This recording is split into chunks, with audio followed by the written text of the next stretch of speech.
ನಮಸ್ಕಾರ ವೀಕ್ಷಕರೇ, ಓಂ ಗುರುಭ್ಯೋ ನಮಃ. ಇವತ್ತು ನಾವು ಮಕರ ರಾಶಿಯ ಗುಣ ಸ್ವಭಾವಗಳನ್ನ ತಿಳ್ಕೊಳ್ಳೋಣ. ಹುಟ್ಟು ಗುಣ ಸುಟ್ಟರೂ ಹೋಗೋದಿಲ್ಲ ಅಂತ ಗಾದೆ ಇದೆ. ಅದಕ್ಕೆ ನಮ್ಮ ಗುಣವನ್ನು ನಾವು ತಿಳ್ಕೊಂಡಿರಬೇಕು. ಪ್ರತಿಯೊಬ್ಬರಲ್ಲೂ ಸಹ ಸಕಾರಾತ್ಮಕ ಗುಣವೂ ಇರುತ್ತದೆ, ನಕಾರಾತ್ಮಕ ಗುಣನೂ ಇರುತ್ತೆ. ಆದ್ರೆ ನಾವು ಯಾವ ಜಾಗೃತಿ ಮಾಡ್ಕೋಬೇಕು?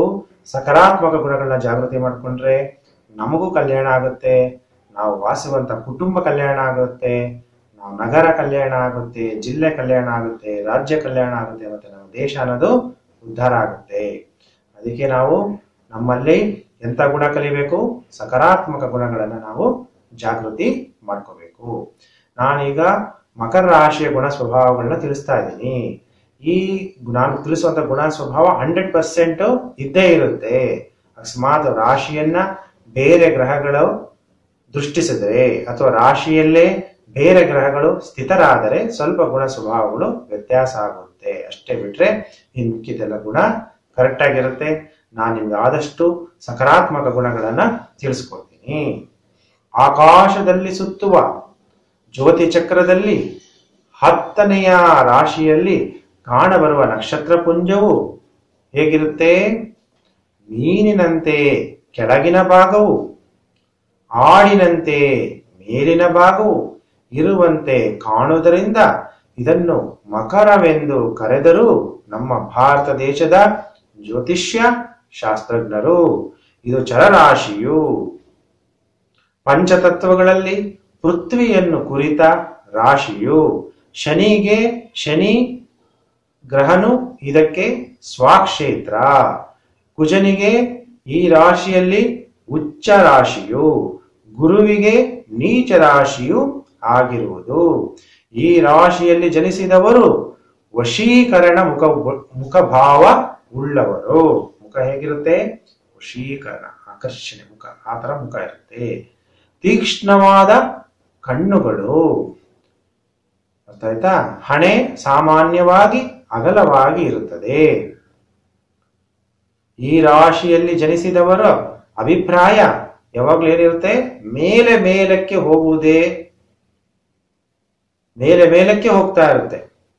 ಬಿಡದ ಪ್ರಯತ್ನ, ಮರು ಪ್ರಯತ್ನ, ಹಠಮಾರಿ ಗುಣ, ತೀರದ ದುಡಿಮೆ, ಸೂಕ್ಷ್ಮವಾಗಿ ಶೋಧಿಸುವ ಸ್ವಭಾವ, ದೀರ್ಘಾಲೋಚನೆ ಇದು ಇವರಲ್ಲಿ ಕಾಣಬರುವ ಪ್ರಧಾನ ಅಂಶಗಳು.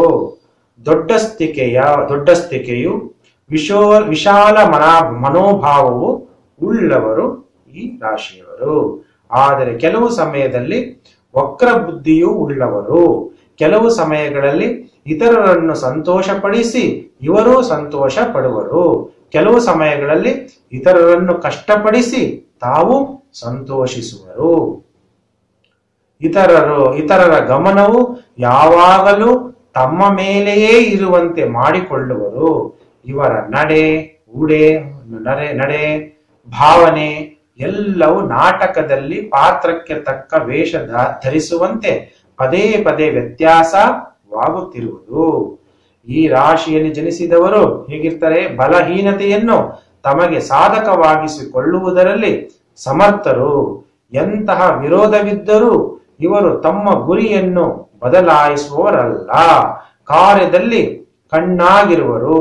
ತೆಗೆದುಕೊಂಡ ಕಾರ್ಯವನ್ನು ಮುಗಿಸಿದ ನಂತರವೇ ಬೇರೆ ಕಾರ್ಯ ನೋಡುವರು.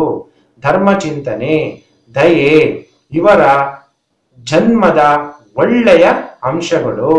ಇತರರನ್ನು ಉತ್ಸಾಹಪಡಿಸುವರು. ತಾವು ಯಾವಾಗಲೂ ಉತ್ಸಾಹದಿಂದಿರುವರು. ಹಠಮಾರಿಗಳು, ಕಲೆಗಳಲ್ಲಿ ಆಸಕ್ತಿಯುಳ್ಳವರು. ಮಾತಾಡೋದು ಹೇಗಿರುತ್ತೆ? ಹಾಸ್ಯವಾಗಿ ಮಾತನಾಡುವುದರಲ್ಲಿ ಸಮರ್ಥರು. ಸಂಗೀತ, ನಾಟಕ, ನಟನ, ಹೇಳಿಕೆಗಳಲ್ಲಿ ಪ್ರಿಯರು. ಸ್ವಾರ್ಥ ಇವರ ಹುಟ್ಟುಗುಣ. ಸದಾಕಾಲವು ಯಾವುದಾದರೊಂದು ಕೆಲಸ ಮಾಡುತ್ತಿರುವುದೇ ಇವರ ಸಹಜ ಸ್ವಭಾವ. ಚುರುಕಾಗಿರುವರು. ಕಾರ್ಯವಾದಿ, ವೃಥಾ ಕಲಹಕ್ಕೆ ಹೋಗುವುದಿಲ್ಲ. ತಾವಾಗಿ ಬಂದ ತಕರಾರನ್ನು ಬಿಡುವುದಿಲ್ಲ. ಎದುರಾಳಿಗಳನ್ನು ಸೋಲಿಸಿ ಶರಣಾಗುವವರೆಗೂ ಬಿಡುವುದಿಲ್ಲ. ಇವರಿಗೆ ತಿಳಿಯದ ವಿಷಯಗಳೇ ಈ ಪ್ರಪಂಚದಲ್ಲಿಲ್ಲ. ಅಷ್ಟೊಂದು ವಿಷಯಗಳನ್ನ ಮಕರ ರಾಶಿಯಲ್ಲಿ ಜನಿಸಿದವರು ತಿಳ್ಕೊಂಡಿರ್ತಾರೆ. ವಿಷಯ ತಿಳಿದವರಾದರೂ ಜೀವನದಲ್ಲಿ ಇವರಿಗೆ ಜಯ ದೊರೆಯುವುದು ಸ್ವಲ್ಪ ಕಷ್ಟ. ಹಲವು ಬಾರಿ ಹೋರಾಡಿದ ನಂತರ ವಿಜಯ ಗಳಿಸುವರು. ವಿಜಯ ಸಾಧಿಸುವವರೆಗೆ ನಿದ್ರೆ ಮಾಡುವುದಿಲ್ಲ. ಇವರೊಂದಿಗೆ ವಾದಿಸುವವರು ಒಂದು ಬಾರಿ ಗೆದ್ದರೂ ಸಂತೋಷಿಸುವರು. ಆದರೆ ವೈರಿಗೆ ಬಿಟ್ಟು ಕೊಡದೆಯೇ ನ್ಯಾಯಸ್ಥಾನದವರೆಗೆ ಇವರು ಎದುರು ವಾದಾಡಿ ಏರ್ಪಟ್ಟು ಖರ್ಚುಗಳೆಲ್ಲವನ್ನು ಮತ್ತೆ ಪಡೆಯುವರು.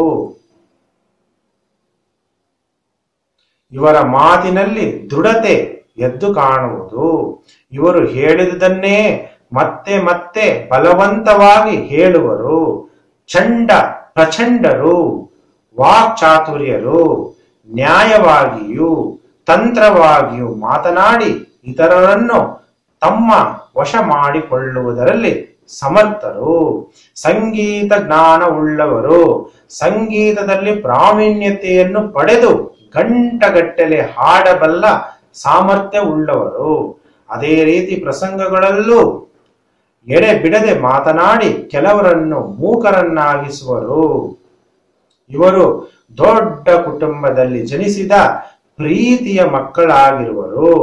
ಈ ರಾಶಿಯಲ್ಲಿ ಜನಿಸಿದವರು ಶನಿಯು ಇವರಿಗೆ ಕುಟುಂಬಾಧಿಪತಿಯಾಗಿಯೂ ಇರುವುದರಿಂದ ಇವರು ಜನಿಸಿದ ನಂತರ ಇವರ ಮೇಲು ನೋಟದಿಂದಲೂ ಜವಾಬ್ದಾರಿಯಲ್ಲೂ ಕುಟುಂಬ ನಿರ್ವಹಣೆ ಇರುವುದು.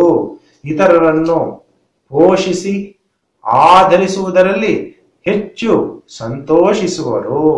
ಹೆತ್ತವರ ಆಧರಣೆ ಇವರಿಗೆ ವಿವಾಹದ ನಂತರ ಇರುವುದು. ಸುತ್ತು ಬಳಗದವರು ಹಲವರು ಇವರ ಸುತ್ತು ಇರುವರು.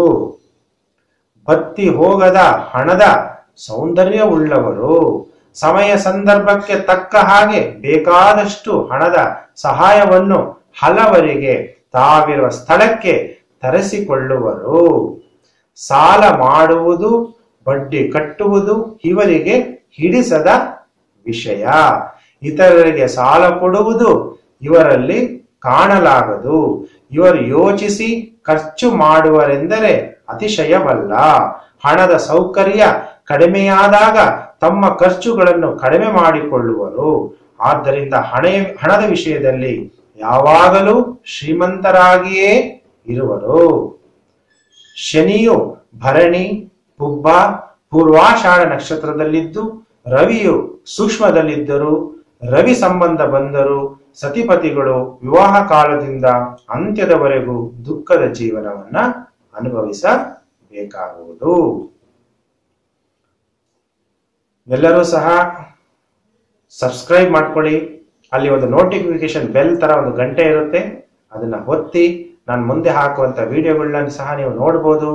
ಲೈಕ್ ಮಾಡಿ, ಕಮೆಂಟ್ ಮಾಡಿ. ನಾನು ಖಂಡಿತ ನೀವು ಮಾಡುವಂತ ಕಮೆಂಟ್ಗೆ ಉತ್ತರಿಸ್ತೀನಿ. ಮತ್ತೆ ನಿಮ್ಗಿನ ಜ್ಯೋತಿಷ್ಯ ವಿಚಾರಗಳನ್ನ ಅನೇಕರಿಗೆ ಇದು ಸತ್ಯವಾದಂತ ಜ್ಯೋತಿಷ್ಯ ವಿಚಾರ, ಇದನ್ನ ಬೇರೆಯವ್ರಿಗೂ ತಿಳಿಸ್ಬೇಕು ಅನ್ನುವಂತ ಉದ್ದೇಶ ಉಳ್ಳವರು ವಿಡಿಯೋನ ನೀವು ಶೇರ್ ಮಾಡಿ. ಧನ್ಯವಾದಗಳು.